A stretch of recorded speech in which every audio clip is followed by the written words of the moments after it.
Hello friends, welcome to my channel. कैसे हैं आप सब? उम्मीद करती हूँ कि आप स्वस्थ होंगे, तंदुरुस्त होंगे। दोस्तों, आज मैं आपको बताने जा रही हूँ वात, पित्त और कफ, इन्हों तीनों धातुओं को कैसे बैलेंस कर सकते हैं। आयुर्वेद में कहा गया है कि अगर ये तीनों धातु बिगड़ जाए या फिर इनमें से कोई भी एक बिगड़ जाए तो हमारा शरीर बहुत कमजोर और बीमारियों से भर जाता है। वात धातु अगर बिगड़ जाए तो जोड़ों में दर्द, कमर दर्द, गर्दन में दर्द, अर्थराइटिस जैसी समस्या हो जाती है। और अगर पित्त धातु बिगड़ जाए तो डाइजेशन कमजोर हो जाता है, खाया पिया पचता नहीं है, इसके अलावा खून खराब हो जाता है, स्किन ढीली पड़ जाती है, स्किन की रौनक खत्म हो जाती है, बाल झड़ने लगते हैं, बाल जल्दी सफेद हो जाते हैं। और अगर कफ धातु बिगड़ जाए तो सर्दी, जुकाम, आलस, सुस्ती ये समस्या आ जाती है। तो दोस्तों, बहुत ही साधारण से तरीके से आज मैं आपको बताने वाली हूँ कि इन तीनों के तीनों धातुओं को हम कैसे बैलेंस कर सकते हैं। वात धातु को बैलेंस करने के लिए हमें क्या करना चाहिए बिना किसी दवाई के? पित्त धातु को बैलेंस करने के लिए हमें क्या करना चाहिए कि हमें दवाई ना लेनी पड़े?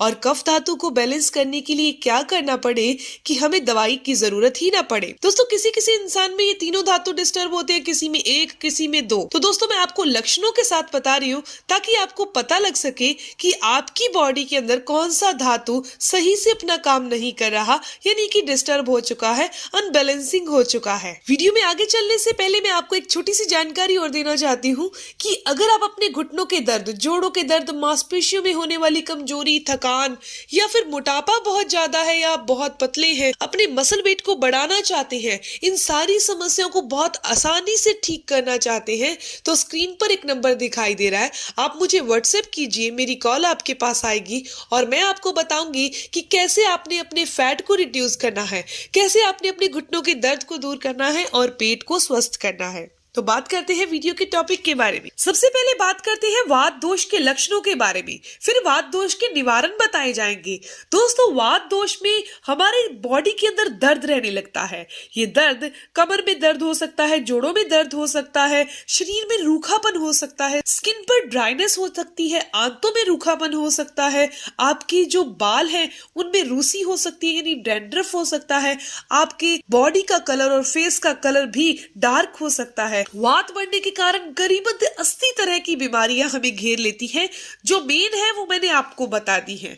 दोस्तों, वात दोष को अगर आप ठीक करना चाहते हैं, अगर आपकी भी बॉडी में ये लक्षण दिखाई देते हैं तो इसे कैसे ठीक किया जा सकता है? इसे ठीक करने का सबसे आसान तरीका होता है तेल। अब तेल इस रोग को, इस धातु को कैसे बैलेंस कर सकता है? तेल के द्वारा हम कमर दर्द, जोड़ों में होने वाले दर्द और वात दोष को कैसे सही कर सकते हैं? सबसे पहली चीज है कि हमें तेल कौन सा लेना है। तेल दोस्तों, हमें हमेशा तिल का तेल ही सेवन करना है, क्योंकि तिल के तेल की जो तासीर होती है वो गर्म होती है और गर्म होने के कारण ही वात दोष को ये शांत करता है, वात दोष को ये ठीक करता है। आपने क्या करना है, तिल का तेल खाना बनाते टाइम डाल लीजिए। जब आप कोई भी कुकिंग ऑयल डालते हैं तो उस टाइम आप तिल के तेल का यूज कीजिए खाना बनाते टाइम। या फिर आपने क्या करना है, गुनगुने पानी के अंदर आधा चम्मच तिल का तेल डाल दीजिए। रात को सोते टाइम अगर आप ऐसे लेते हैं तो इससे आपकी आंतों के अंदर जो रूखापन आ चुका है, आंतों के अंदर जो ड्राइनेस आ चुकी है वो दूर हो जाएगी। आपकी आंतें जो है वो लुब्रिकेंट हो जाएंगी, उसके अंदर लिक्विड आ जाएगा जिससे आपको कब्ज की समस्या नहीं रहेगी। जोड़ों के अंदर अगर आपके दर्द रहता है, कमर दर्द रहता है, गर्दन में दर्द रहता है,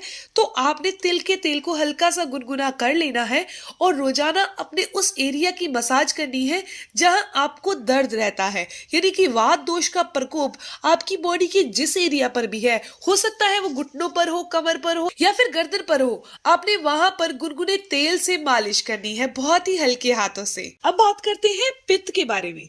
पित्त धातु जो होता है वो हमारी बॉडी के अंदर थोड़ा बहुत होना जरूरी है। ये पित्त धातु क्या काम करता है? ये हमारे पाचन तंत्र को अच्छा करता है, डाइजेशन को ठीक रखता है। लेकिन जब ये बिगड़ जाता है, यानी कि ज्यादा मात्रा में पित्त बढ़ जाता है, विकराल रूप धारण कर लेता है, तो इससे क्या होता है? इससे हार्ट प्रॉब्लम हो जाता है, हमारा खून खराब हो जाता है, है, स्किन जो है बहुत ड्राई रहती है और स्किन पर झुर्रियां आ जाती हैं, हेयर फॉल होने लगता है, बाल जल्दी सफेद होने लगते हैं। इसके अलावा गुस्सा ज्यादा आने लगता है।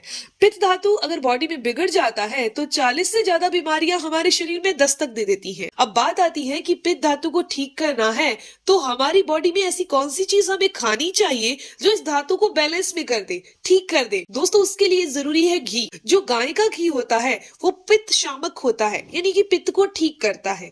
अब गाय के घी का इस्तेमाल खाने में कैसे किया जाए या फिर लगाने में कैसे किया जाए? दोस्तों, जब आप खाना बनाते हैं, खाना बनाने में आप बहुत कम तेल या घी का इस्तेमाल कीजिए, लेकिन जब आपने उसे कटोरी में डाल लिया तो ऊपर से आप 1 चम्मच गाय का घी डाल लीजिए। ऐसा करने से, चाहे आप दाल या सब्जी के ऊपर डाल लीजिए, ऐसा करने से बॉडी के अंदर गाय का घी पहुंच जाएगा और वो पित्त शामक होगा। लेकिन अगर आप परोठे को बहुत ज्यादा गर्म करके और वे तवे पर लगा रहे हैं घी, और या फिर सब्जी बनाते टाइम बहुत ज्यादा घी डाल रहे हैं, ऐसा करने से पित्त शांत नहीं होता। पित्त धातु को अगर घी से शांत करना है, बिना दवाई से ठीक करना है, तो आपको घी खाने का तरीका यही रखना होगा। कटोरी में सब्जी आने के ऊपर ही आपने घी डालना है। इसके अलावा पैरों के तलवों पर आप घी से मालिश कीजिए। नाक के अंदर आप घी डालिए। घी हमारे शरीर को डिटॉक्स करने का भी काम करता है। तो आप इस तरीके से गाय के घी का इस्तेमाल कीजिए और पित्त धातु को शांत कीजिए।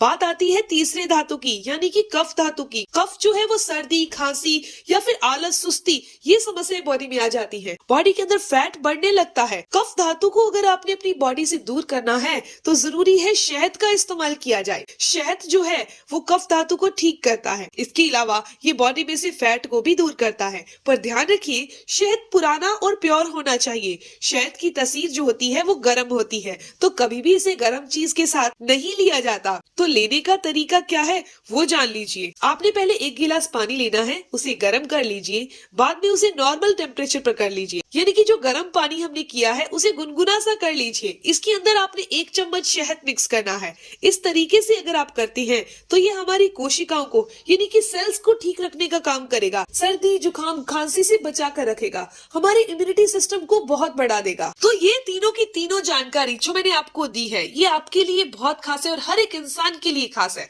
क्योंकि वात, पित्त और कफ पर ही हमारी बॉडी टिकी हुई है। अगर ये इनबैलेंस हो जाए, बिगड़ जाए, विकराल रूप कर ले, तो हमारा बॉडी जो है वो बीमारियों से भर जाएगा। दोस्तों, ये वीडियो, ये जानकारी यहीं तक थी। उम्मीद करती हूँ कि ये जानकारी आपके लिए फायदेमंद होगी।